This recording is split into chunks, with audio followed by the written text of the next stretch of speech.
Je vous souhaite la bienvenue dans ce nouvel épisode des Sentiers du Bien-être. Aujourd'hui, je suis accompagnée de Léa, prof de yoga, avec qui on a eu une discussion passionnante sur le sujet. Léa, déjà c'est une amie qui m'est chère, et puis j'aime tout particulièrement son approche authentique qui ne colle pas avec les standards commerciaux, souvent, du yoga occidental, à propos duquel, comme vous allez l'entendre, on a quelques petites choses à dire. Alors, le yoga, qu'est-ce que c'est ? Est-ce que c'est un truc perché, des postures parfois proches de la contorsion ? Et d'ailleurs, est-ce que c'est juste des postures ? C'est ce qu'on va voir dans cet épisode, dans lequel Léa va nous partager sa vision du yoga, son parcours et plein de précieuses informations qui, on l'espère, vous permettront de découvrir ou de redécouvrir le yoga et pourquoi pas éveiller votre intérêt pour celui-ci. D'ailleurs, si c'est le cas, pensez à aller regarder dans la description de cet épisode de podcast. On vous y partage plein de ressources très utiles et intéressantes. Et puis bien sûr, si l'épisode vous a plu, n'hésitez pas à le noter avec la note de votre choix et à nous laisser un petit mot qui nous fera très plaisir. Allez, maintenant place à notre discussion avec Léa, qu'on espère que vous prendrez tout autant de plaisir à écouter qu'on en a pris à l'enregistrer. Bon, salut Léa. Salut Amandine. Je suis très contente de te retrouver. Alors, ce qu'on ne vous dit pas, c'est qu'on a déjà discuté pendant un bon moment avant de démarrer ce podcast. Mais je voulais vraiment t'inviter pour que tu nous parles un petit peu beaucoup, j'espère, de ton approche du yoga, ton expérience du yoga, parce que moi, c'est quelque chose que j'ai énormément apprécié chez toi quand je t'ai découverte. D'ailleurs, je remercie les réseaux sociaux pour ça. De même. Ouais. Belle rencontre et justement on va partager à ce sujet puisque donc Léa, t'es prof de yoga. Tout à fait. Et écoute, je vais arrêter de parler, je vais te laisser te présenter déjà. Alors, salut Amandine, merci de me recevoir pour cet enregistrement de podcast. Moi, pour faire bref, voilà, je suis prof de yoga à Bayonne depuis maintenant 7 ans à Bayonne et 8 ans en tout. J'ai découvert le yoga en commençant à voyager en Inde il y a maintenant des années. 12 ans. Au moins 12 ans, 12 ou 13 ans maintenant. Et voilà, donc je me suis formée beaucoup au fil du temps et je continue de me former bien entendu parce que voilà, sur cette voie-là du yoga, rien n'est acquis. Tout est à continuer et c'est un vrai cheminement qui prend, je pense, une vie, voire plus, selon les Indiens. Et c'est sûr qu'on ne peut pas se reposer sur ce qu'on sait et surtout on ne peut pas enseigner sans expérimenter et explorer cette voie yogique sur soi-même pour pouvoir après la retransmettre. Ça, c'est une évidence. Voilà, en gros. C'est intéressant, c'est bien, ça donne déjà le ton pour la suite. Justement, est-ce que tu pourrais nous dire ce qui t'a mené toi à explorer cette voie du yoga ? Alors, c'est en fait assez rigolo parce que donc je dis que j'ai découvert le yoga en Inde parce que oui, j'ai découvert ce qui était la profondeur de la philosophie yogique en Inde, mais en réalité, j'avais démarré un petit peu avant de partir en Inde et pas du tout pour des raisons spirituelles ou envie d'éveil ou absolument pas. J'ai démarré le yoga parce que j'avais été opérée d'un genou, que la réduc de mon genou a été compliquée et que le médecin qui me soignait à l'époque, qui me faisait le suivi de cette opération, m'avait dit qu'il fallait que je me mette à la gym douce pour retrouver de la mobilité articulaire que j'avais presque entièrement perdue. Et en fait, je me suis tournée vers le yoga. Voilà. J'ai commencé le yoga avant d'être à Bayonne, j'étais donc à Saint-Germain-en-Laye. J'ai donc commencé le yoga à Saint-Germain-en-Laye avec une super prof pour tous ceux qui sont dans la région qui s'appelle Charlotte et qui enseigne chez Dharma Yoga à Saint-Germain. Et voilà, ça a été un peu mes premiers pas qui m'ont probablement donné envie après de découvrir l'Inde. Je pense que de toute façon, c'est un cheminement qui se fait un peu inconscient, mais des choses qui s'enchaînent voilà, dans le bon ordre. Moi, je pense que tout est arrivé pile au bon moment. Et ce qui est rigolo dans toute cette histoire, c'est qu'en fait, ma tante pratique le yoga depuis, je sais pas, 30 ou 40 ans. Et qu'elle m'en avait parlé déjà pas mal, voilà, que je savais qu'elle faisait du yoga. Et ma mère, depuis assez longtemps, depuis que je suis assez petite, me dit « Ah, mais ce serait peut-être bien que tu fasses du yoga. » J'étais une petite fille plutôt stressée, plutôt angoissée. Et en fait, voilà, j'avais toujours un peu gardé cette idée en tête. Et ma mère m'a raconté il y a pas très longtemps, m'a rappelé il y a pas très longtemps que à, je sais plus, entre 10 et 15 ans, je sais plus exactement, mais relativement jeune, je lui avais dit, tu sais maman, un jour, je serai prof de yoga. Alors que je n'en avais jamais fait. Ah, c'est génial. Voilà, donc c'est rigolo. Et voilà où j'en suis aujourd'hui. Franchement, si tous les enfants réalisaient leurs rêves petits ou leurs convictions comme ça petits, moi je pense que je serais certainement dans la nature avec les chevaux. Il y aurait beaucoup de magiciens et d'astronautes. Et donc nous avons Léa qui a accompli sa destinée en étant une géniale prof de yoga. Est-ce que tu peux nous en dire un peu plus, parce que c'est passionnant, sur ta découverte de l'Inde?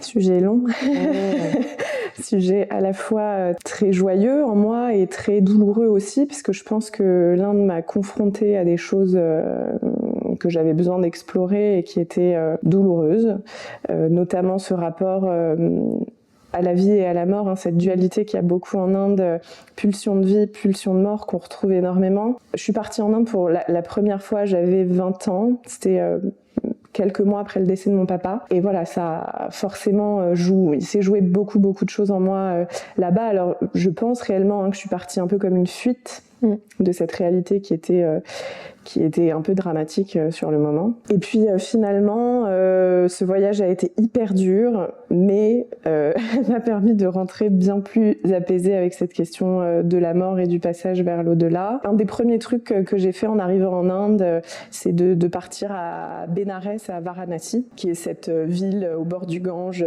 hautement sacrée. On dit que c'est la plus vieille ville du monde, où brûle le feu sacré qui aurait été allumé il y a un temps infini, il y a même plus vraiment de temps, on ne sait même plus, cette flamme qui brûle sans cesse, qui ne s'est jamais éteinte en fait, sur laquelle on incinère les morts, c'est la flamme qui libère l'âme de toute réincarnation. Et en fait voilà, j'ai été dans cette ville qui est une ville franchement très très intense, où justement cette pulsion de vie cohabite parfaitement avec la pulsion de mort. C'est bizarre en fait, c'est cet endroit, parce que on voit la mort est omniprésente et à la fois la vie est merveilleuse, c'est très coloré, c'est très vivant. L'Inde est très vivante de toute manière, mais dans cette ville-là on le ressent assez fort. Et en fait je voulais pas, mon père venait d'être incinéré, j'avais pas trop envie de voir en tout cas les bûchers, pour moi c'était un peu sensible. Et en fait je suis tombée nez à nez avec les bûchers, mais du genre nez à nez, j'ai déboulé d'une petite ruelle du vieux Bénarès, et je me suis retrouvée totalement nez à nez avec les corps en train de brûler. Mais du genre, on voyait tout. Tu vois, tout. Et en fait, il s'est passé un truc en moi. Je pense que ça m'a libérée d'un espèce de poids, d'un tabou qu'on a beaucoup ici, d'un truc où cette mort, c'est caca, on veut pas avoir. Et on le voit très bien avec ce qu'on est en train de vivre depuis 2 ans d'ailleurs, hein, où voilà, la mort, faut tout faire pour l'éviter, on peut pas trop en parler. Voilà. Et en fait, voilà, ça m'a, je sais pas, j'ai trouvé ça merveilleusement beau, pas du tout triste, très libérateur en fait de voir ça, de voir la réalité en fait des choses, et puis qui était prise dans finalement on meurt pour être libre, pour se libérer de ce poids de la vie et des réincarnations. Bon, en Inde, la relation à la vie, à la mort est bien différente de chez nous, donc c'est bien sûr peut-être un petit peu compliqué à comprendre, mais voilà, bon, c'est comme ça là-bas, et je pense que ça m'a beaucoup aidée dans tout ce cheminement où il a fallu faire le deuil, il a fallu traverser toutes ces étapes du deuil et puis de ma reconstruction. Et ouais, l'Inde a été, je pense, ma plus grande thérapie. Et ça continue aujourd'hui parce que je me reconfronte sans cesse. À chaque fois que j'y retourne, hein, c'est toujours très très inconfortable. Je suis très très attirée par ce pays, c'est même plus qu'attirée, hein, je suis aimantée complètement. Et en même temps, quand j'y suis, c'est toujours hyper inconfortable. Et j'ai du mal d'ailleurs à savoir ce que je vais chercher là-bas et pourquoi j'y retourne sans cesse, tellement ça peut être inconfortable. Tellement je vacille entre la très grande joie et la très grande peine quand j'y suis, et tellement du coup ça, de ne pas réussir à trouver vraiment l'équilibre, en fait, être tout le temps ballotté entre des émotions très très très très opposées, c'est très inconfortable. Et en même temps, je sais qu'à chaque fois que je reviens, il y a des trucs qui se passent qui font que je me sens plus grande, plus forte, plus consciente, voilà. Donc oui, j'y retourne sans cesse. Mais c'est peut-être justement cette profondeur et cet aspect très cru de la vie qui fait défaut à nos sociétés occidentales auxquelles tu vas te confronter là-bas. Probablement. Parce qu'au fond, je sais pas, c'est moi en t'écoutant que ça m'a fait penser à ça, mais l'être humain, même s'il cherche à éviter l'inconfort, etc., il est quand même toujours dans cette quête de pourquoi, mais où suis-je, que fais-je dans cette vie, et puis surtout de trouver en fait un sens à la vie, même l'essence de la vie. Et, on a tellement de questions sur notre existence. D'ailleurs, moi ça m'impressionne beaucoup que t'aies pris ton sac à dos et que tu sois parti comme ça à 20 ans explorer l'Inde, qui, en tant qu'occidentale, m'impressionne énormément. Et parce que je sais que ça peut être extrêmement dur. Et en même temps, je me dis qu'il y a certainement, cette part de nous qui a besoin d'aller plus loin que l'univers aseptisé dans lequel on est et nos systèmes de croyances. Oui, de toute façon, je pense que ce pays est tellement particulier dans le ressenti, dans les émotions ressenties quand on y est. Je pense vraiment que ceux qui accrochent et qui ont en tout cas cette envie d'y revenir sans cesse et d'explorer de plus en plus profondément cette culture et cette façon de vivre, je pense que c'est parce qu'il y a une quête derrière qui est... je crois pas qu'on puisse aller en Inde par hasard. Alors si, bien sûr que ça peut, en se disant j'ai envie de voir le Taj Mahal et voilà. Mais en général, ça se passe pas très bien quand on y va de cette manière-là, parce que c'est un pays qui est vraiment percutant et qui remue. Ouais. C'est franchement un pays qui remue. Tout est tellement différent de ce qu'on peut vivre ici qu'on n'a plus de repères du tout en fait. Mais c'est là-dedans que probablement on trouve des choses comme tu dis, hein, c'est de faire autrement que dans nos sociétés un peu aseptisées. Voilà, où comme tu dis, la vie est très crue et la vie très crue, ça englobe aussi la mort et c'est des choses dont on se coupe en fait dans ces sociétés dans lesquelles on vit aujourd'hui, je pense. Et je pense vraiment que toutes ces questions existentielles qu'on peut se poser, à un moment donné, il faut qu'elles passent par cette question de la mort et cette idée qu'on a de la mort ou cette relation qu'on a avec la mort. Et oui, forcément, la vie et la mort, hein, c'est comme tout est à l'état d'équilibre hein, dans ce monde. Et la vie et la mort, pour moi, finalement, ça ne fait qu'un. Voilà. Et en Inde, ça, on le ressent très très fort. Ouais. C'est très très intéressant et moi ça me touche beaucoup parce que ça va remuer des choses que j'ai pas encore beaucoup explorées mais qui sont là quelque part vers lesquelles je retourne de temps en temps, mais j'ai toujours une partie de moi qui me dit attends, non, c'est pas encore le moment. Donc là t'entendre en parler, ça remue pas mal de choses et du coup ça va être très difficile de revenir à la question que je voulais poser, mais on est d'accord que toi t'es pas partie pour faire un stage de yoga dans un ashram quand t'es partie en Inde? Pas du tout. Voilà. Alors, pas du tout. D'ailleurs, je n'ai jamais été dans un ashram comme on l'entend. Voilà, j'ai été dans des endroits de pratique qui pourraient s'apparenter à des ashrams, mais vraiment, voilà, là, j'ai jamais été dans un ashram en tant que tel. Bien qu'il y ait plein d'endroits qui soient vraiment super et qu'il y ait plein d'endroits qui soient aussi très business aujourd'hui. Mais non, moi, c'est le premier voyage en Inde, en fait, a pas été. Je pense que je n'ai même pas... Est-ce que j'ai pris des cours de yoga, vraiment, du yoga postural en tout cas, je ne sais même plus. Donc c'est que ça, j'ai pas dû en prendre beaucoup parce que ça ne m'a pas marqué. Et que de toute façon, j'avais déjà tellement de travail à juste essayer de m'adapter en fait à ce nouvel environnement, cette nouvelle culture, cette nouvelle façon d'appréhender la vie, que c'était déjà énorme ce qui se passait en moi. Et dans le fond, on y reviendra après, mais on n'a pas besoin fondamentalement des postures pour pratiquer le yoga. Et en Inde, ce que j'ai compris par la suite, mais ce premier voyage, je me rappelle avoir rencontré beaucoup de gens qui me disaient mais yes, I do yoga, je fais du yoga et je les voyais jamais faire de posture et je comprenais pas vraiment en fait quoi. Parce que moi j'avais démarré un petit peu avant par des postures, même si Charlotte est hyper forte en philo du yoga, en histoire du yoga, il y a une vraie profondeur dans sa pratique, mais à l'époque j'étais peut-être pas à voir ça et pas assez... voilà, je démarrais tout juste en fait, hein, donc moi j'y allais pour les cours, pour les postures et puis je prenais ce que j'y prenais en fait et voilà. Et en Inde, ouais, j'avais donc du mal à comprendre ça. Et en fait, voilà, il faut savoir qu'en Inde, il y a beaucoup de gens qui pratiquent le yoga sans jamais faire de posture et que c'est tout à fait ok et que c'est très occidental de vouloir... Enfin, c'est très occidental, non, mais il y en a plein qui font du yoga sans faire de posture ici aussi, hein, mais en pratiquant la méditation, voilà. Mais je veux dire, disons que c'est la voie la plus connue, en tout cas ici en Occident, hein, c'est de s'inscrire à des cours de yoga posturaux, pratiquer des postures, mais en même temps, ça fait sens dans nos sociétés ici, en Occident. Je pense qu'en Occident, on a vraiment besoin d'une porte d'entrée concrète, la matière, d'être vraiment dans la matière. Ce qui est d'ailleurs intéressant parce qu'on est dans des sociétés où on mentalise tout et en ayant besoin de concret, on n'y est finalement pas beaucoup. On se déconnecte facilement du corps aussi, hein, laisser le corps en pas toujours très bon état, ne pas prendre beaucoup soin de soi. Enfin, donc il y a quand même un paradoxe un peu dans nos sociétés. Mais oui, bon, en tout cas, le yoga en Occident, voilà, ça s'est matérialisé comme ça. On a besoin des postures. Enfin, disons que ça c'est dans l'inconscient ou même le conscient collectif. On va faire du yoga en faisant des postures et c'est comme ça. Et voilà, le souci c'est ce qui se passe derrière. Est-ce qu'il se passe vraiment quelque chose derrière ou est-ce qu'on en reste à de simples postures qui donc sont finalement de la gym ou du fitness, hein. Il y a pas, voilà.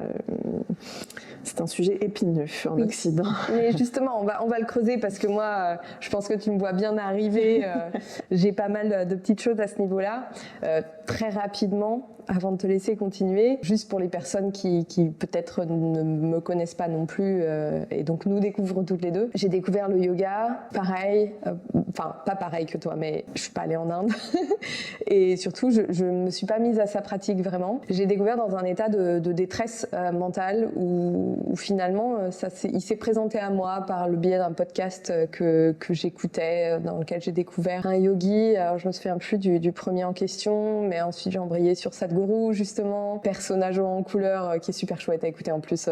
Et puis voilà, de fil en aiguille, en fait, ça a un peu ouvert mes yeux sur des choses que je pouvais faire, explorer, qui allaient peut-être m'aider à plus me faire trimballer par les turpitudes de mon mental, parce que, comme tu le disais, hein, on est une société où on est dans une culture qui est extrêmement axée sur le mental. On est une société de cerveau, hein, vraiment. Et le problème, c'est que son fonctionnement a tendance à prendre le dessus complètement sur nos vies et à devenir un petit dictateur sans pitié.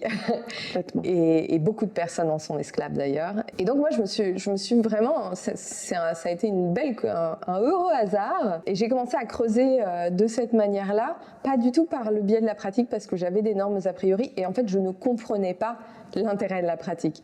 C'est-à-dire que j'ai un background complètement autour du mouvement. Voilà, je suis passionnée de biomécanique, je sais pourquoi je fais tel mouvement, par rapport à quel bénéfice ça peut apporter au corps.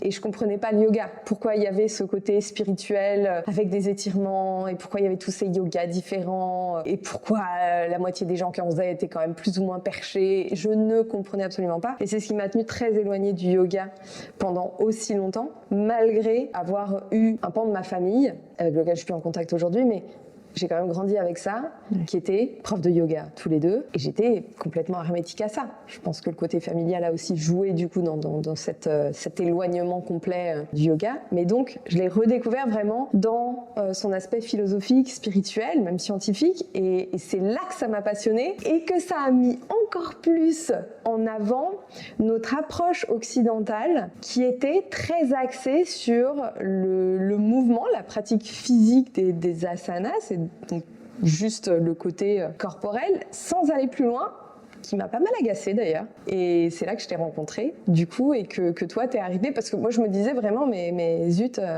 dans tout ce qu'on voit, surtout sur les réseaux sociaux, le yoga c'est des postures, et puis c'est joli avec une jolie musique, et puis tu fais tes postures, et donc tu fais du yoga. Et là, Léa, toi t'as commencé à partager notamment des écrits, des réflexions philosophiques, et je me suis dit, Ça me parle. Donc c'est comme ça qu'on a accroché. Mais justement, qu'est-ce qu'on pourrait dire sur cette approche occidentale du yoga? Est-ce que toi tu dirais que c'est pas la bonne et qu'on se met le doigt dans l'œil, ou comme tu le disais, est-ce que ça peut représenter une porte d'entrée, même si j'ai pas l'impression qu'en suivant juste des cours finalement ça aille bien loin derrière? Voilà, qu'est-ce que t'en penses? Ouais, c'est une question compliquée. Je suis assez triste en fait par ce qui se passe aujourd'hui en Occident, dans nos pays, alors en Europe, aux États-Unis. Et puis bon, je pense que ça se déverse aussi un petit peu en Inde, parce que toutes ces questions de business et que ce qui marche, il y a beaucoup d'Occidentaux qui voyagent en Inde, et forcément ce qui marche ici marche là-bas. Il y a beaucoup d'Occidentaux qui ouvrent des centres en Inde aussi.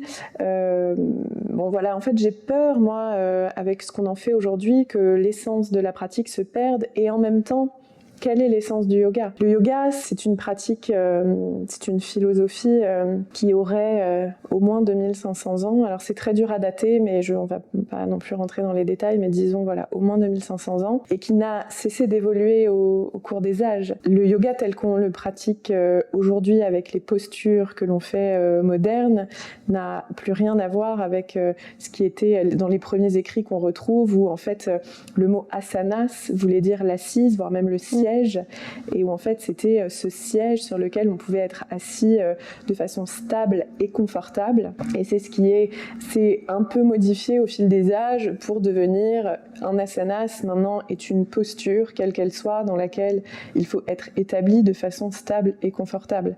Mais voilà, donc ça a beaucoup évolué, hein. Il y a plein de choses qui ont évolué. Donc où est l'essence du yoga? Où est l'authenticité du yoga? C'est très dur à dire, et je pense que de toute façon, le yoga s'est adapté au cours des siècles pour parler au plus grand nombre, et c'est là que je peux aussi trouver que cette porte d'entrée très physique que l'on a aujourd'hui en Occident pour la pratique du yoga, cette porte d'entrée très posturale, finalement, ça reste une porte d'entrée aussi. C'est-à-dire que voilà, on commence à mettre un pied, peu importe où on le met, peu importe avec quel prof, peu importe dans quelle école, on met un pied vers cette pratique. Et après, si on se renseigne un peu, si on écoute des podcasts, si on lit un peu des bouquins, alors peut-être qu'on commence à s'y intéresser de façon un peu plus profonde et que ça nous emmène un peu plus loin dans la pratique. Voilà, donc finalement, j'ai une idée attristée, et en même temps, peut-être avec un peu d'espoir dans tout ce qui se passe aujourd'hui en Occident avec le yoga. Bien que ce qui m'attriste quand même vraiment profondément, c'est la façon dont on forme les gens aujourd'hui en fait. Et c'est ça pour moi qui est un peu dangereux quelque part, parce que à former les gens très rapidement sans qu'il y ait une exploration personnelle longue, et voilà, vraiment former les gens en 200 heures et dire qu'au bout de 200 heures on est capable d'enseigner, ce serait comme être prof de catéchisme en ayant fait 1 mois de cours sur le catéchisme. On parle un peu de la même chose en fait. Le yoga, c'est une philosophie qui est ancestrale, qui a des milliers d'années. C'est énorme ce qu'il y a derrière. Toute l'étude qu'il devrait y avoir derrière des textes anciens de l'histoire, c'est monstrueux en fait ce qu'il y a derrière en termes de tout ce qu'il y a à explorer. C'est un monde infini, et réussir à enseigner en pensant que tout est acquis en 200 heures, voilà, moi ça me pose problème. 200 heures, 1 mois de pratique, c'est parce que souvent c'est 200 heures cumulées sur 1 mois, donc ça fait voilà, pendant 1 mois on est formé, après ça on peut enseigner, même si en fait on peut enseigner sans, c'est pas légiféré le yoga, donc il y en a plein qui sont pas formés avec ce genre de formation, mais qui par contre ont des bagages, une exploration folle derrière, et qui sont tout à fait capables de transmettre cette pratique. Mais c'est sûr que oui, moi ça me pose problème de voir que voilà, en 200 heures il faut retenir les postures, la philosophie. Donc là, en philosophie, c'est sûr que dans la première formation ça va être vraiment les bases, avec notamment une étude un peu superficielle, même très superficielle, des Yoga Sutras de Patanjali et de la Bhagavad Gita, qui sont des textes en plus tellement, surtout depuis notre culture occidentale, qui sont hyper compliqués en fait à assimiler, à intégrer. Mais de toute façon, ces textes-là, il faut les reprendre comme on pourrait reprendre la Bible ou le Coran et s'y replonger régulièrement, parce que avec l'évolution qu'on va avoir personnellement, le texte va prendre une toute autre dimension. À chaque fois qu'on le réouvre, le texte change, on y voit des choses nouvelles. Donc c'est d'une infinie richesse. C'est des textes que l'on ouvre en étant totalement novice, en débutant sur cette voie du yoga, ou que l'on ait une pratique hyper avancée, qu'on pratique depuis des années. En fait, on y trouve quelque chose forcément. C'est des textes qui sont très très bien pensés et qui s'adaptent à tout le monde. Ce sont des très très beaux textes. Enfin, alors la Bhagavad Gita, les Yoga Sutras sont des aphorismes qui expliquent vraiment ce qu'est le yoga. Voilà, donc on va y venir, de donner une sorte de définition à la pratique du yoga. Donc les Yoga Sutras, on peut pas dire que ce soit un magnifique texte tout ça, mais en tout cas c'est vraiment la méthode pratique pour pratiquer le yoga. Et ça c'est les deux bases à avoir. Mais en fait des textes, il y en a plein. La Bhagavad Gita, ça fait partie en fait d'une grande épopée qui s'appelle le Mahabharata.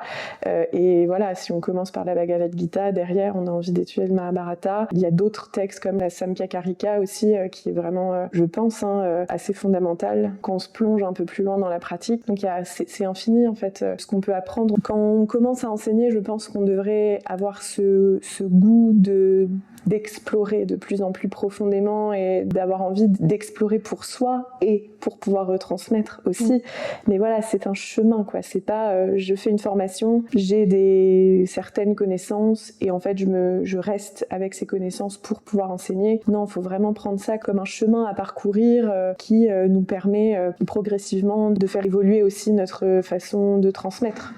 Voilà, moi c'est vraiment comme ça que je prends ça. Et d'ailleurs, j'ai souvent ce syndrome de l'imposteur. Même là, quand je vous en parle, je me dis mais moi je suis qui pour en parler, parce que finalement ça fait que 12 ans ou 13 ans que je pratique. Je trouve que c'est tellement rien. Souvent on me dit mais Léa, t'aimerais pas ouvrir des formations de yoga? Mais je me sens tellement pas légitime à le faire. La partie posturale pure, physique, biomécanique, oui. Mais tout ce qui est philosophie, histoire du yoga, j'ai l'impression d'en être qu'au début finalement. C'est tellement vaste, ça prend tellement du temps, j'ai tellement moi-même encore des choses en moi que j'ai à régler avec moi-même, que via le yoga j'arrive à mieux comprendre, je me connais de mieux en mieux. Mais des fois j'ai des moments où je me dis mais je suis qui en fait pour transmettre cette philosophie ancestrale, quoi. Et il y a plein de choses que je connais pas encore et que je connaîtrai peut-être jamais d'ailleurs, mais je veux dire je connais rien en fait finalement. C'est tellement vaste. Ouais, c'est plusieurs millénaires de réflexion, d'évolution qui sont compilés et mêlés en plus à une exploration de toi-même via le yoga, complètement. Et de chaque personne qui s'engage dans cette voie. Complètement. Mais justement, qu'est-ce que tu pourrais dire à des personnes, parce que ça peut beaucoup impressionner, et je sais que moi j'ai eu plusieurs retours, même très régulièrement des retours de personnes qui disent mais le yoga, quand on veut aller au-delà des pratiques posturales qui nous sont proposées et qui sont très accessibles en Occident, ça devient vite très compliqué parce que justement c'est extrêmement vaste. Et même des lectures qui ont démocratisé le yoga en Occident, je pense à La Voie de la paix intérieure d'Iyengar, même ces lectures-là déjà, pour nos systèmes de croyances occidentaux, pour notre culture occidentale, ils sont déjà très compliqués à assimiler, à s'approprier. Est-ce que tu aurais des choses, peut-être des pistes à apporter à des personnes qui voudraient commencer à explorer un peu plus Alors il y a des formations tournées purement philosophie, ça se fait beaucoup en anglais, on trouve beaucoup de plateformes. Il y en a une qui est assez connue. Alors l'abonnement est pas donné, mais dessus il y a plein de pistes de réflexion. C'est énorme. On peut même y apprendre le sanskrit de façon assez poussée. Voilà. Donc ça, je sais qu'il y a pas mal de gens qui se tournent vers cette plateforme-là. Il y a maintenant des profs qui commencent à le faire aussi en français. Donc sur des petites formations d'introduction ou de perfectionnement à la philosophie yogique. Donc ça, je trouve que ça peut être vraiment des bonnes façons de s'y plonger. Puis après, c'est les lectures, quoi. Les lectures, il y a beaucoup de lectures en anglais qui sont plus accessibles, voilà. Mais il y en a plein en français aussi, notamment. Alors, même si c'est très dense et je ne conseille pas ça en première lecture parce que franchement, même moi, je suis en plein en fait dans ce bouquin qui s'appelle l'Encyclopédie du yoga par Issé Tardé-Masselier. Alors de toute façon, j'espère que j'écorche je veux pas son nom, et on mettra... On le notera dans la fiche, voilà, ouais. On fera une petite liste de recommandations de Léa. Un biblio. Et voilà, donc l'encyclopédie du yoga, top, vraiment. Je sais pas, j'ai dû lire un livre, c'est une encyclopédie, hein, c'est un bouquin énorme, vraiment énorme, hyper gros format, truc qu'on a du mal à... Ouais, voilà, exactement. Le truc, il pèse, je sais pas, c'est 2 kilos, ce bouquin, c'est très bien fait, ce bouquin est très bien fait, mais très dense, et c'est assez poussé déjà. Donc pour une première lecture, je ne conseillerais pas ça, mais on mettra des lectures peut-être plus accessibles dans un premier temps. En tout cas, on fera une petite liste qu'on mettra dans la petite description. Voilà. Ouais.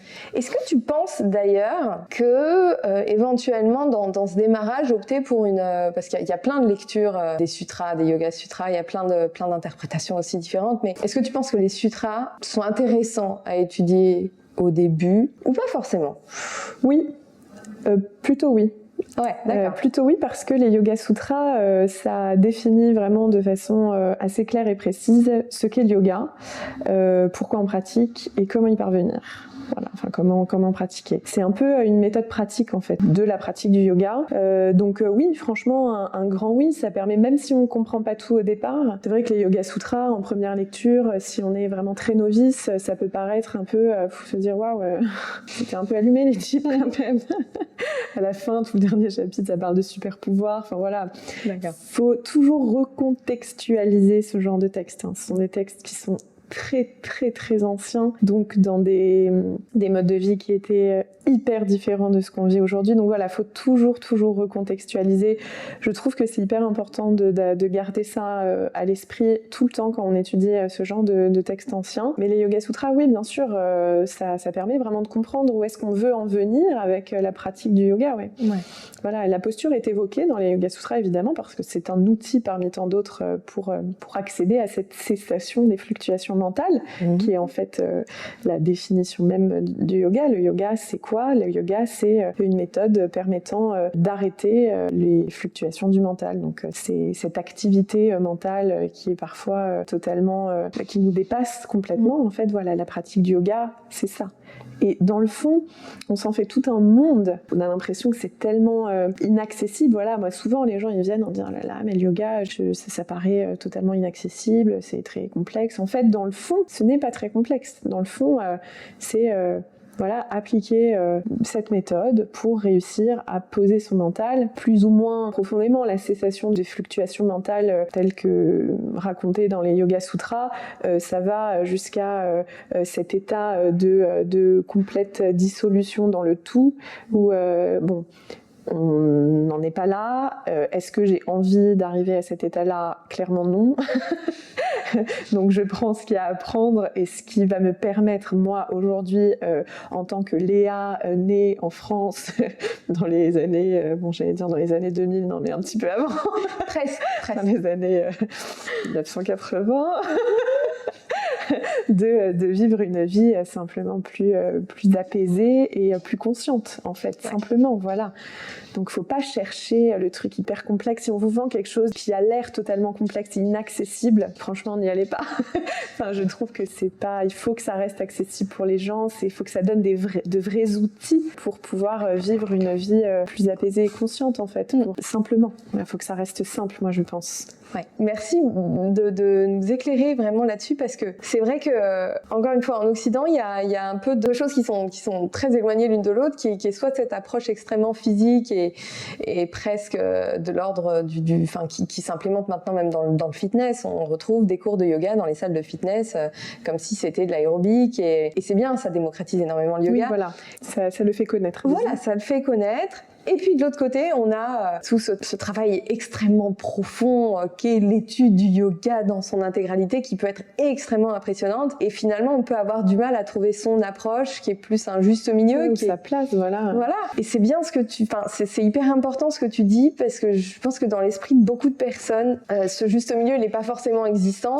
Ça peut bloquer beaucoup de personnes à l'étude du yoga. Ça peut bloquer beaucoup de personnes à la pratique du yoga. Et ça peut aussi maintenir beaucoup de personnes dans une pratique du yoga qui finalement leur apporte pas grand-chose.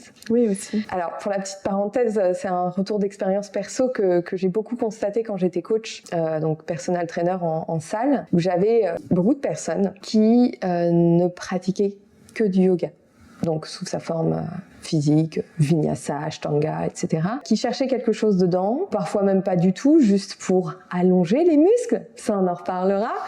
Ça, c'est les petites idées reçues sympas que je te garde pour la fin. Et donc, moi, je récupérais ces personnes parce que leur pratique, elle ne leur apportait pas grand-chose physiquement, voire créer des déséquilibres, des inflammations, des choses qu'on n'attend pas du yoga, parce qu'on peut se dire, et ça il y a plusieurs personnes qui se font même conseiller par leur médecin, que ce soit des femmes enceintes ou des personnes qui cherchent à reprendre une activité, on leur dit fais du yoga, comme si c'était de la gym suédoise quoi. Bon là je t'amène un paquet de questions et de réflexions juste en un comme ça, mais on pourrait peut-être commencer par justement cet aspect physique. D'après toi, qu'est-ce qu'il représente vraiment pour une personne, qu'est-ce qu'il peut apporter, quelles sont les choses auxquelles il faut faire attention, notamment dans la pratique du yoga.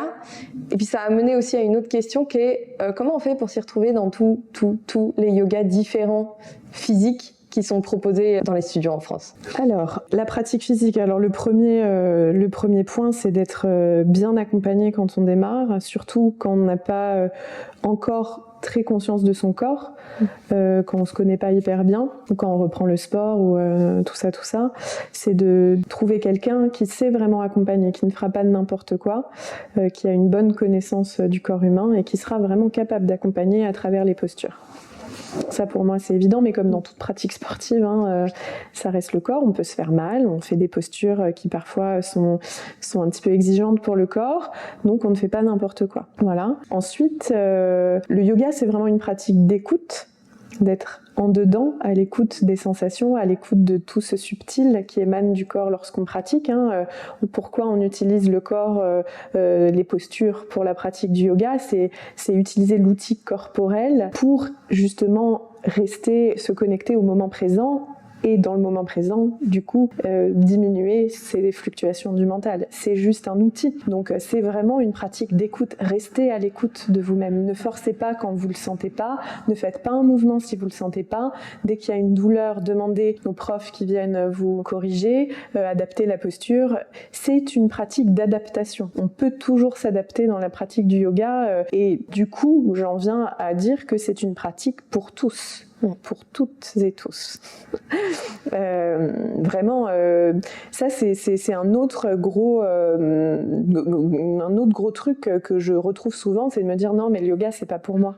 J'ai pas le corps pour pratiquer, je suis pas souple pour faire du yoga. Le yoga va s'adapter en fait à vous, c'est pour tout le monde. Justement, si vous n'êtes pas souple, c'est super de s'y mettre. Si vous manquez de mobilité, c'est super de s'y mettre. Enfin, je veux dire, c'est vraiment que vous sentez pas assez fort, pas assez souple, peut-être même en surpoids, peu importe. En fait, le yoga, c'est pour tout le monde. Faut arrêter d'avoir cette image du yoga, de la posture parfaite, dans un décor parfait, avec une fille parfaite ou un mec parfait. Ce n'est pas la réalité des choses. Tout le monde peut pratiquer, ça s'adresse absolument à tout le monde et c'est ça qui en fait toute la beauté d'ailleurs. Voilà, on oublie ça beaucoup aujourd'hui, les réseaux sociaux. Avec les réseaux sociaux, ouais. Mais justement, j'ai reçu des retours à ce propos quand j'ai annoncé qu'on allait enregistrer ce podcast de personnes. Alors là, t'as répondu directement à ce type d'interrogation de personnes qui disent est-ce qu'il faut être souple pour faire du yoga, ou alors qui disent j'ai peur que mon surpoids me gêne. Mais en fait, c'est au yoga de s'adapter à soi, c'est pas l'inverse. Ouais. Trouver un enseignant, il y en a plein, il y a plein de très très très bons enseignants. Je veux pas dire quand je parle d'Occident, qu'on n'est pas très bien formé, tout ça. Heureusement qu'il y a aussi énormément d'excellents enseignants ici. Et il y en a plein. Trouver un enseignant qui adapte la pratique à vous, qui est capable de faire cette adaptation pour que ce soit agréable pour vous, que ce soit pas un enfer d'aller au cours, que vous vous sentiez capable de rien. Non, il faut que la pratique s'adapte assez pour que vous puissiez vous sentir capable, qu'il y ait cet aspect, oui, peut-être un peu challengeant, mais qui s'équilibre avec aussi un aspect vraiment agréable quand vous sortez de la pratique, que ce soit, en tout cas, d'équilibrer, que ce soit pas que du challenge, pas que de la contrainte, pas que de l'intensité un peu que l'on subit, mais qu'il y ait toujours voilà, ce côté qui reste un peu doux dans la pratique aussi, enfin doux, retrouver de la douceur dans l'intensité, c'est pas juste pratiquer des yogas doux, hein, j'entends, c'est un peu conceptuel, mais la pratique du yoga, on dit toujours qu'il faut équilibrer la pratique posturale selon deux aspects, la stabilité et le confort, c'est ce que je disais tout à l'heure par rapport à cette définition du mot asanas qui veut dire, enfin, qu'on traduit par posture, c'est comment j'arrive à m'établir dans la posture de façon stable et confortable. Donc voilà, en fait, ça, il faut vraiment que ça drive, que ça guide toute pratique, en fait, posturale. C'est toujours revenir avec cette idée de l'effort juste, que ce soit ni trop ni pas assez, que ce soit vraiment juste. Voilà. Ouais. Et puis, je rebondis sur ce que tu dis, aussi sortir juste de la forme. On se place beaucoup, encore une fois, ça c'est très occidental, on se place beaucoup en spectateur de ce qu'on fait, on fait quelque chose parce qu'on veut que ça ressemble, et notamment les postures, on a une idée de posture en tête, on veut que ça ressemble à cette posture. C'est encore plus poussé maintenant que les réseaux sociaux ont mis en avant énormément de personnes qui font du cirque du soleil, c'est de la démonstration pure et simple, et quand on veut s'approprier ça à sa propre pratique du yoga, on peut vite se placer en spectateur et ne pas du tout être dans cette exploration du corps, cette recherche de stabilité, de connexion et donc de confort dans la posture. Et ça, c'est un gros piège de rester en surface, en fait. Je pense que oui, on est complètement. Mais d'ailleurs, j'ai toute une réflexion en moi qui m'amène à dire que finalement, est-ce que le plus gros challenge de la pratique du yoga, ce ne serait pas dans le fait de vouloir faire taire l'ego et de vouloir justement arrêter de vouloir se comparer, de faire comme telle ou telle personne, d'être toujours plus dans le challenge, de faire des postures toujours plus... bien que les postures avancées, elles amènent aussi plein de choses géniales dans la pratique, mais en tout cas, chaque chose en son temps. Petit à petit, on construit et on est capable d'évoluer tout en gardant cette notion d'effort juste, même dans des postures avancées. Mais moi, je suis vraiment aujourd'hui de plus en plus amenée vers cette idée que la pratique posturale du yoga, c'est pas dans le challenge. Par exemple, on parle beaucoup du yoga Ashtanga, où on a envie, cette pratique-là du yoga Ashtanga, elle amène à nous surpasser physiquement.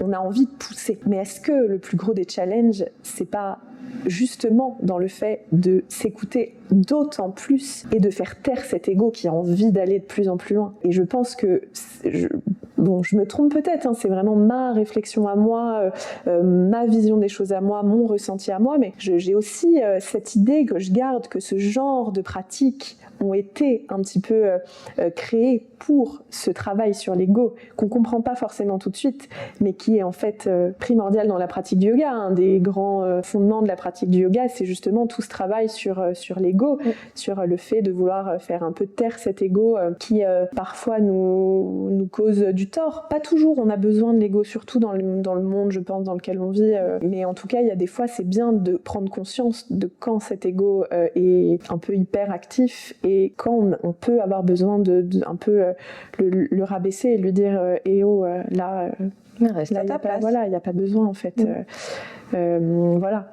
Donc la pratique physique du yoga, écoutez-vous simplement. S'il y a vraiment bien une chose que je peux dire sur comment pratiquer les postures et quoi en faire, c'est rester à l'écoute. Votre corps, il sait. Il n'y a que... développer ce lien avec le corps, cette écoute subtile de vous-même, ce rapport à vous tout en subtilité, tout en justesse en fait, qui vous permettra que ça englobe bien plus que juste les postures de yoga le temps d'1 heure par semaine. C'est toujours comment je peux laisser infuser tous les aspects de mon existence, tout ce que je vis en permanence par ce que j'apprends en cours de yoga via le corps physique. C'est laisser tout ça se décanter et infuser toutes les parties de mon être, en fait, cette recherche du confort dans l'inconfort ou de l'effort juste, de faire taire mon ego, de rester dans le moment présent. C'est des choses qu'il faut absorber, toutes ces choses pour en tirer des leçons, en fait, gagner des outils nous permettant au quotidien de vivre de façon plus sereine sereine et plus consciente, quoi, simplement. Voilà. Alors justement, j'ai relevé là une petite chose que tu as dite et qui était aussi dans ce que je voulais te demander. Dans toute cette recherche-là, quelle est leur place et leur intérêt à ces postures poussées qui sont très représentatives du yoga? Enfin, tu ouvres la Bible du yoga, tu vois 99% des postures qui sont absolument infaisables pour nous petits occidentaux. C'est pas du tout péjoratif ce que je dis, hein. C'est juste qu'on est très sédentaire, on n'a pas du tout le même background. Oui, et puis en plus, c'était c'est ce genre de recueil, de posture. Parfois, c'est des choses, c'est très ancien. Ça a plusieurs dizaines ou voire même des fois centaines d'années. Et puis la vie en Inde, il y a 50 ans, est très très très très très très loin de notre vie d'aujourd'hui. Enfin, voilà, faut toujours recontextualiser. Hyper important. Mais il y a quand même ce côté. Moi, je sais que ça me parle. Et en même temps, j'arrive pas à mettre les mots dessus. Et justement, tu as commencé un tout petit peu à l'aborder. Donc, si tu veux bien aller un peu plus loin, voilà, cet intérêt dans le cadre d'une pratique, encore une fois, où on est à son écoute, où on n'est pas dans la démonstration, cette pratique poussée, où est-ce qu'elle peut mener, en fait? Qu'est-ce qu'elle peut apporter si elle est réalisée de façon juste? Je pense vraiment que ça vient titiller pas mal la confiance en soi. De se dire qu'en fait on est capable, que le corps est capable, de prendre confiance en ce corps qui est capable de grandes choses dans ce genre de posture. Voilà, il y a, je pense vraiment un aspect qui vient, tout ce jeu autour de la confiance en soi est assez parlant dans ce genre de posture. Et puis encore une fois, moi je vais revenir sur ce duo entre challenge et ego, peut-être aussi revenir toujours dans cette idée que oui, même à l'écoute, je vais avoir envie, voilà, mais où est-ce que je m'arrête en fait? Où est ma limite? Où est ma limite corporelle? La limite de cette concentration qu'il faut avoir dans ce genre de posture de façon assez poussée, pour vraiment rester à l'écoute, d'être vraiment dans la justesse quand on a la tête en bas, quand on a, c'est difficile, plus difficile que être juste assis en tailleur.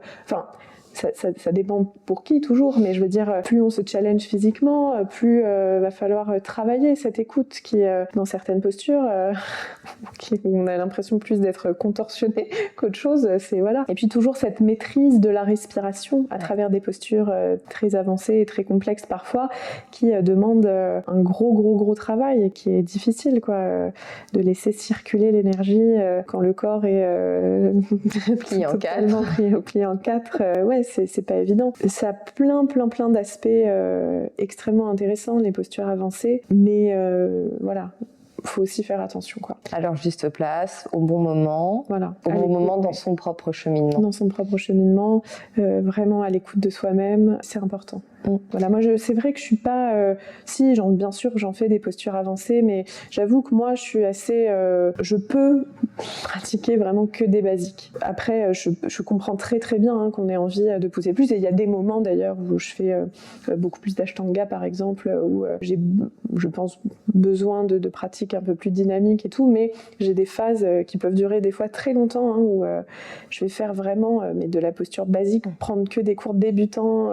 D'ailleurs pendant ma première formation de yoga, je crois que j'ai fait que ça. J'ai fait que des cours débutants. J'ai été à tous les cours débutants que ma prof proposait. J'ai fait quasiment aucun cours avancé, il me semble. J'avais vraiment envie de me créer des fondements hyper solides, en fait, de revenir aux bases et que ce soit d'une solidité où je sente vraiment la stabilité.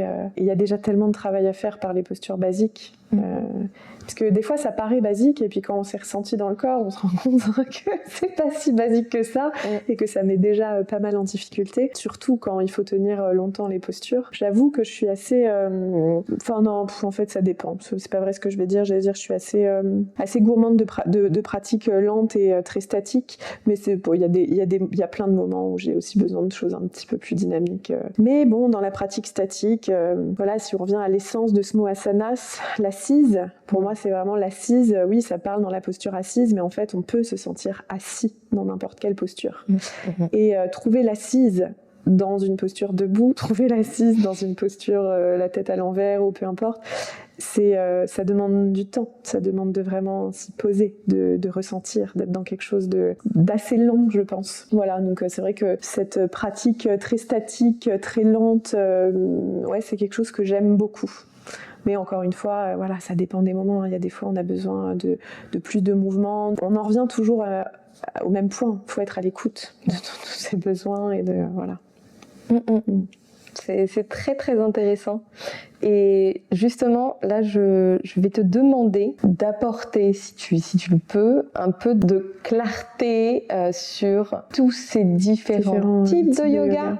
Pourquoi il y en a autant? Alors, parce qu'il y a vraiment ces écoles, enfin, je pense typiquement au yoga à Iyengar. À Iyengar, donc j'aime beaucoup les écrits, mais dont j'aime beaucoup moins finalement l'approche qui en découle, parce qu'encore une fois, ça devient presque sectaire. Hein. Il y a certains courants qui sont, alors très souvent, il y en a quand même pas mal qui sont, je dirais pas en opposition les uns avec les autres, mais il y a une espèce de compétition où mon yoga il est meilleur que le tien. Et déjà, pourquoi il y en a autant? Pourquoi il y a cette espèce de rivalité qu'il peut y avoir entre des différents yogas, alors qu'à la base, on pourrait se dire que, non, le yoga, c'est un tout.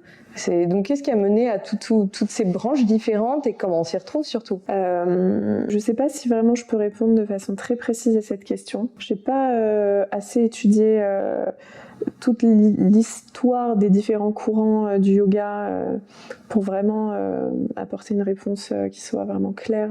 J'ai pas envie de dire n'importe quoi. On entend souvent que la base du yoga, c'est le hatha yoga, donc assez statique, peut-être. Enfin, probablement même quand on revient à ce que je disais avant, cette notion d'assise, de statique posturale. Oui. Après, le yoga Iyengar, c'est quelque chose d'assez moderne, hein, puisque Iyengar, il est décédé il y a pas très longtemps. Presque contemporain. Ouais. Voilà, c'est de la yoga thérapie en fait, où on utilise pas mal des sangs, des blocs pour adapter les postures. Alors bon, c'est vrai que moi le Iyengar, autant ça peut être vraiment génial et autant ça peut mettre pas mal de contraintes sur le corps aussi, hein, de céder de trucs, des sangs pour tirer, pour aller plus loin, pour machin. Je sais qu'il y a des gens à qui ça convient pas du tout. Encore une fois, hein, trouver chaussure à votre pied, faut que ça résonne en vous. Moi je serais quand même plutôt d'avis si vous démarrez, de démarrer par quelque chose d'assez statique. Tournez-vous peut-être vers le Hatha Yoga dans un premier temps pour bien ressentir les postures, bien les intégrer, trouver votre justesse posturale, trouver on reparle de l'effort juste, de la stabilité et le confort. Et puis après, peut-être, si vous sentez le besoin d'aller vers des choses plus dynamiques, plus fluides, ça peut être intéressant aussi. Hein. Dans le fond, quand on reste dans du mouvement conscient, ça ne peut qu'être intéressant. Hein. Mais ouais, peut-être le point de départ, je dirais, c'est mon avis à moi, il y en a peut-être d'autres qui ont plein d'autres avis et qui seront tout aussi pertinents que ça. Hein. Mais je veux dire, voilà, ouais, moi, c'est vrai que je conseille toujours aux élèves, je donne des cours de dynamique et de yoga plus statique. Je leur dis toujours de commencer par le statique parce que c'est là où je viens vraiment détailler la posture, ajuster de façon plus subtile pour que vraiment ils ressentent et qu'ils aient après une bonne base pour aller plus loin s'ils le souhaitent. Donc voilà, ce serait un peu l'idée. C'est une super idée. Et puis surtout, ce sont des approches physiques qui n'empêchent pas d'étudier le yoga. Au contraire, d'ailleurs, dans son intégralité, il n'y a pas on n'étudie pas la philosophie du Hatha Yoga ou du Yoga Iyengar. Donc oui, finalement, ce que tu viens de pointer... l'essence philosophique reste la même, voilà. Après, c'est vrai qu'il y en a du yoga, puis aujourd'hui, aux États-Unis, il y a du naked yoga, goat yoga, cat yoga, beer yoga. On a du Dodi yoga à la maison. Il est très bien, le Dodi. Toi, tu as du Léo yoga, qu'on a vu d'ailleurs sur ton Instagram. D'ailleurs, que je vous recommande, hein, vraiment, on vous remet tout dans la petite description du podcast. Je vous remettrai évidemment toutes les coordonnées de Léa et notamment sa page Instagram qui est très intéressante, sur laquelle vous ne retrouverez pas de contorsion parce que ça n'est pas du tout son approche et ce qui en fait justement tout l'intérêt, parce que en plus, Léa, toi, je trouve cette géniale faculté à mettre en avant d'une manière très compréhensible l'essence de la philosophie, l'essence de la pratique aussi, vraiment de manière simple, de manière super accessible, par des petits textes, par des images. Et ça, c'est une approche qui est vraiment, je trouve en tout cas très très juste. C'est gentil. Je suis peut-être plus du tout objective maintenant que tu es devenue mon amie, mais en tout cas au départ, je pense que je reste quand même très objective sur le sujet. Et vraiment voilà, donc petit rappel, allez suivre Léa sur Instagram déjà pour voir un petit peu plus son approche, et puis nous on vous mettra en plus des listes de lecture, de formation pour aller un petit peu plus loin justement, pour découvrir le yoga. Alors justement, la place du yoga, nous, chez les Occidentaux. Alors je vais plutôt reprendre ma phrase dans le bon sens, dans le sens où donc on peut faire du yoga sans dérouler son tapis. Complètement. Et justement, moi j'estime que je fais du yoga en ce moment à peu près partout ailleurs que sur mon tapis. Pourtant, je fais plein de choses sur mon tapis. Mais finalement, depuis que je l'ai intégré à ma vie, et j'ai très envie d'aller beaucoup plus loin dans son exploration, mais je me rends bien compte que le yoga et la réflexion autour de toute cette philosophie que je trouve fantastique ont façonné beaucoup de choses dans mes schémas comportementaux, mes schémas de pensée, et ça c'est génial. Mais comment on peut faire du yoga dans sa vie? Comment il peut intégrer la vie occidentale, notamment sur le stress, sur plein de choses? Comment on peut faire sa petite tambouille pour en tirer des bénéfices, en fait? Alors, on va faire quelque chose de très simple pour que ce soit vraiment accessible. Enfin, en tout cas, je vais essayer de donner des pistes très simples pour que ce soit accessible à tous. Prenez le temps de respirer. Ça va jouer grandement sur la gestion du stress et sur la physiologie entière du corps. Sous-côté la respiration, sous-côté. Hein. Sous-côté. Respirer, non mais c'est dingue. Hein.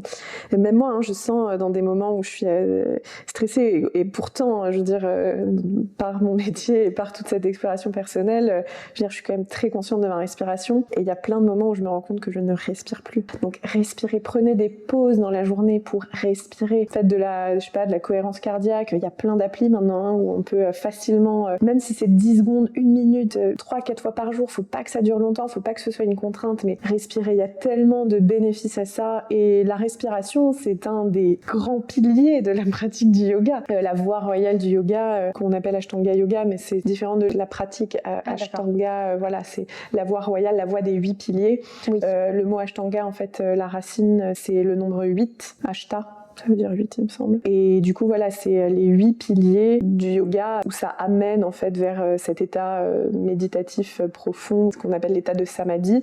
Donc voilà, on a les 4 premiers piliers. On va avoir notre relation au monde, notre relation à nous-mêmes, avec des choses à mettre en place pour avoir une meilleure relation aux choses qui nous entourent, une meilleure relation avec nous-mêmes. Il y a la respiration. Donc voilà, c'est un des piliers qu'on appelle les exercices de la maîtrise du souffle, les pranayama.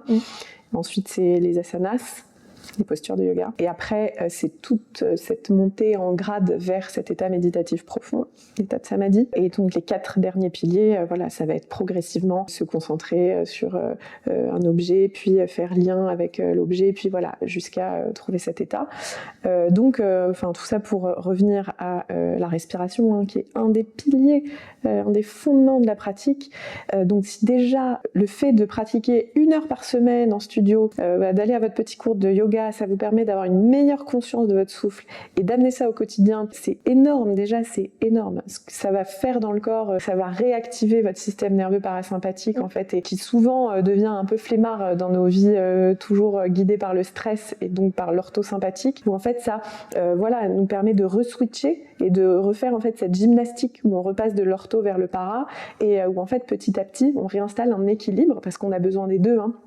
Pour vivre et pour survivre, d'être parfois dans notre mode de fuite et de combat, et parfois dans le mode de la détente et de la digestion, et on a vraiment besoin que les deux s'harmonisent pour être en bonne santé en fait. Donc la respiration, c'est vraiment archi top, même en restant dans le concret. Là, je parle vraiment de choses concrètes qui se passent dans le corps au niveau physiologique. Ça amène énormément de choses. Et puis, ces moments de pleine conscience. Alors, des fois, on se dit, mais moi, je suis pas encore quelque chose qu'on entend énormément. On entend pour les postures, je suis pas assez souple, ou j'ai pas le corps pour les postures. Et puis, pour la méditation, c'est, je ne peux pas méditer, je ne sais pas me concentrer. Oui, mais en fait, ça s'apprend. Ouais. C'est comme tout, c'est une gymnastique d'esprit. Et puis, petit à petit, en essayant de se connecter de plus en plus souvent au moment présent, on va faciliter cette connexion, et on n'a absolument pas besoin de rester en posture assise, lotus, pour méditer. Moi, je médite quand je marche, en essayant de me connecter à mon environnement vraiment, de sentir mes pas sur le sol, mon chien qui court à côté de moi, les oiseaux, les feuilles, le vent sur ma peau, le soleil sur ma peau, voilà. Et c'est par des petits mouvements de conscience où on prend conscience des choses autour de nous et de nous-mêmes aussi, que déjà d'amener juste ces deux outils-là, c'est énorme. C'est énorme, le bien-être. Et en plus, si vous faites des postures de temps en temps où donc il y a du mouvement, vous amenez un peu plus de mouvement dans votre quotidien, vous avez déjà 3 outils merveilleux qui permettent de vivre de façon bien plus chouette, quoi, finalement. Ouais, voilà, on a besoin. C'est ça, mais restons dans le simple, quoi.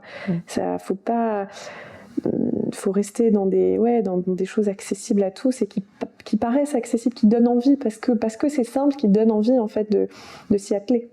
Voilà. Alors, je ne sais pas si vous, en écoutant Léa parler, ça vous fait cet effet, mais moi, Léa, elle a ravivé une passion pour le yoga que j'avais un peu étouffée pour faire place à mes démarches entrepreneuriales et tous les projets dans lesquels je me suis engouffrée. Et là, ça me donne terriblement envie de me replonger dedans. Donc j'espère que vous qui écoutez, que ça vous fait aussi cet effet-là, ou en tout cas que ça peut vous donner envie d'aller voir un petit peu plus loin que les idées reçues qu'on peut avoir sur le yoga quand on est complètement extérieur à ça, que juste la pratique en leggings Lululemon.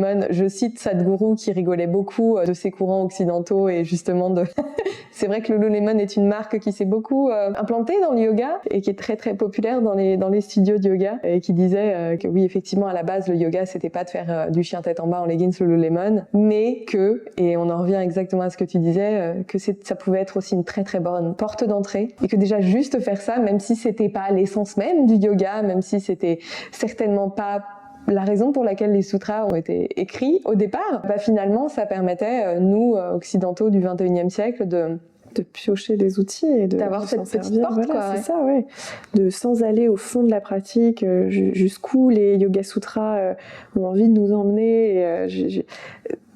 Déjà, juste par ces 3 petits outils, un peu de posture pour recréer du mouvement, pour délier le corps, pour ouvrir des zones du corps, parfois trop longtemps enfermées par la sédentarité, respirer et essayer d'avoir des moments de conscience en fait, où on s'écoute, où on écoute plus de conscience de soi-même pour être aussi plus conscient du monde qui nous entoure. Juste ça, déjà, c'est énorme en fait. Est-ce qu'on a vraiment besoin de plus ? Alors, certains diront oui. Et c'est tout à fait valable, et moi j'aurais tendance à dire oui, mais parce que voilà, j'ai tous ces années de vie en Inde et qui font que oui, j'ai envie d'explorer plus loin, pas non plus jusqu'à l'état de samadhi, ça franchement, ce que je disais à ma prof l'autre fois, je disais ouais non, moi franchement j'ai pas trop envie, hein.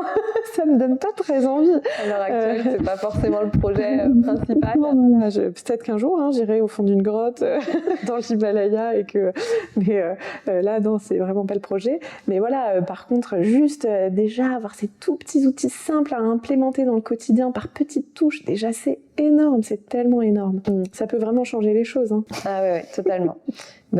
Écoute, tu confirmes un ressenti que j'ai. D'ailleurs, pour la petite anecdote, ma maman a découvert le yoga, pas du tout en ouvrant la porte d'un studio d'ailleurs, mais pareil en lisant, et ça lui a changé la vie.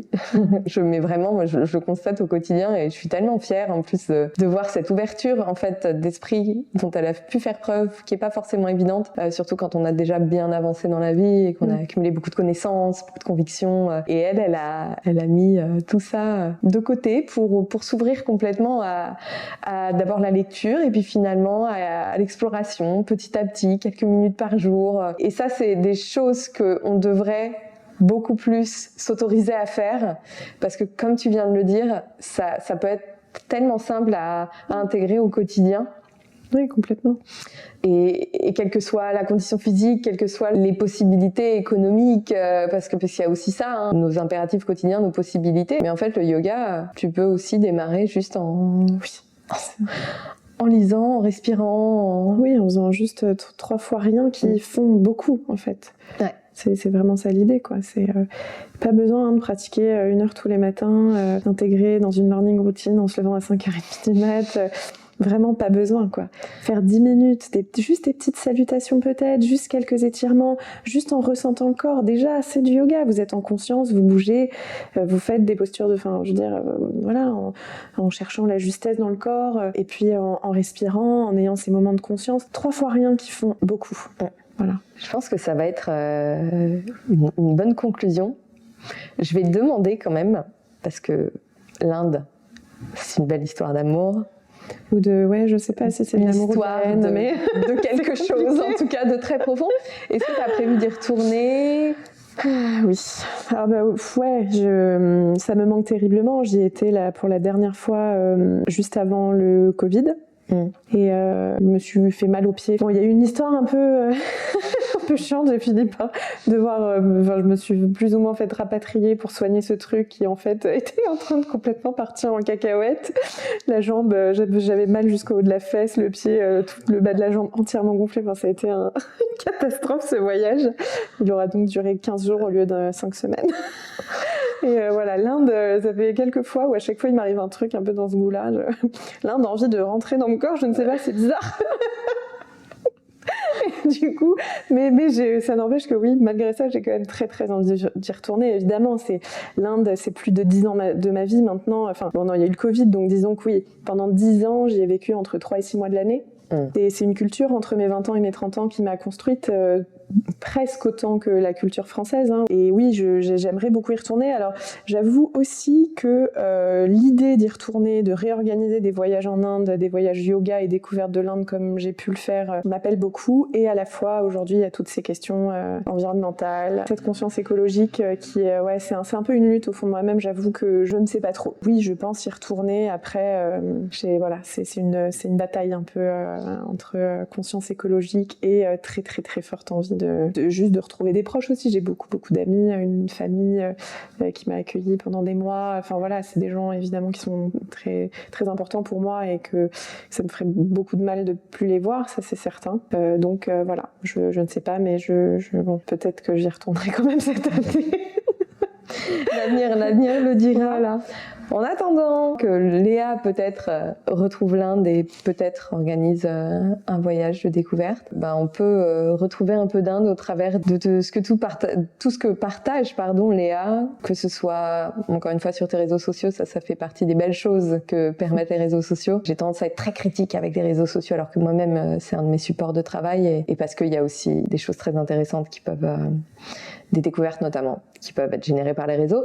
Et puis, pour les personnes qui sont à Bayonne, vous pouvez aller voir Léa. De toute façon, il y a toutes les informations en description pour découvrir ce que fait Léa et peut-être aller à sa rencontre dans son studio. Si vous êtes dans le coin, je le répète, on remet plein de références.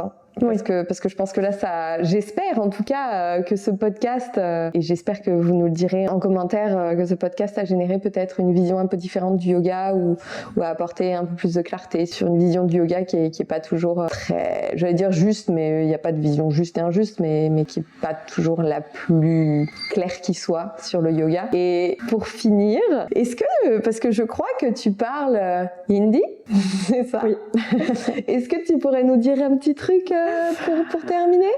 Oui, bien sûr. Je peux dire un petit truc. Alors, qu'est-ce que je vais vous dire en hindi? J'ai posé une colle à Léa parce que c'est ce genre de truc. C'est dur de savoir qu'est-ce que je vais dire. Un truc simple à dire, mais quand même sympa.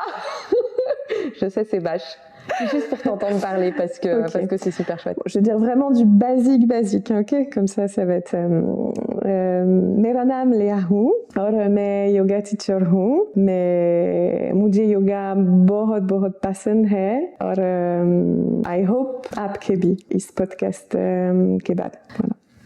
Alors c'est génial parce que je viens de réaliser qu'il y a des mots anglais qui sont... Alors ouais, on anglicise quand on connaît pas trop les mots. J'avoue que I hope, j'espère, soit je l'ai jamais utilisé, soit je ne m'en souviens plus. Il faut savoir que ça fait 2 ans que j'ai pas été en Inde, donc c'est compliqué. Je le parle bien, l'hindi, je ne suis pas bilingue. Il faut pas non plus me lancer sur de la politique ou sur de la philo. On va être très honnête. Hein.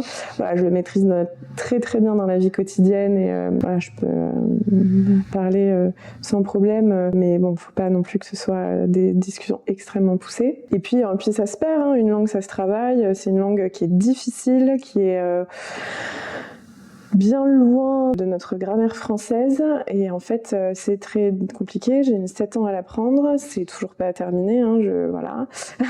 C'est un long processus et que j'oublie par période. Par exemple, alors, tu sais que je regarde beaucoup de films Bollywood et ceux qui me suivent sur les réseaux le savent aussi parce que j'ai fait un post à ce sujet, mais ça me garde en fait en lien avec la langue, donc c'est important pour moi bien sûr ça me permet de pas perdre cette connexion avec la langue, sinon j'oublie mais même des mots hyper hyper basique.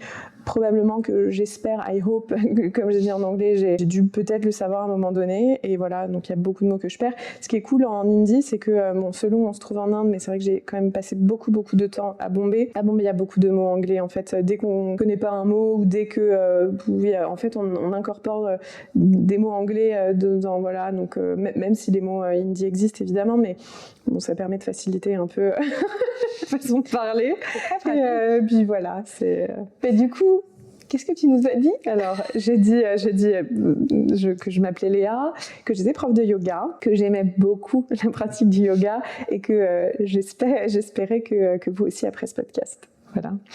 Bah écoute, merci Léa, je n'en doute pas. Alors, je veux juste rajouter un truc qui est...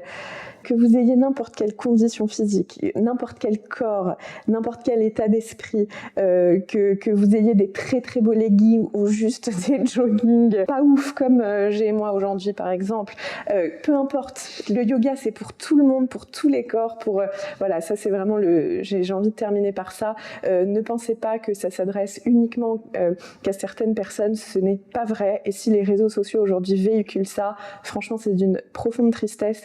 Moi j'ai vraiment envie de redonner ce goût à tout un chacun. Toute personne qui aurait envie d'essayer de s'initier à cette pratique, d'oser s'y mettre en fait, de ne pas se retenir juste parce que y a une certaine image véhiculée par les réseaux sociaux. Voilà. Merci Léa, c'est un rappel qui est très très très très important, et merci pour cette conversation. Merci à vous de nous avoir écoutés. Merci. Et dernière petite chose, visiblement les films Bollywood, c'est vachement bien. Léa m'a donné envie d'en découvrir. Donc, encore une fois, filez la suivre si ça vous intrigue. Mais on en mettra 2-3 Allez, on mettra 2-3 petits films. Merci beaucoup. Merci Amandine. À très très bientôt et on vous fait des gros bisous.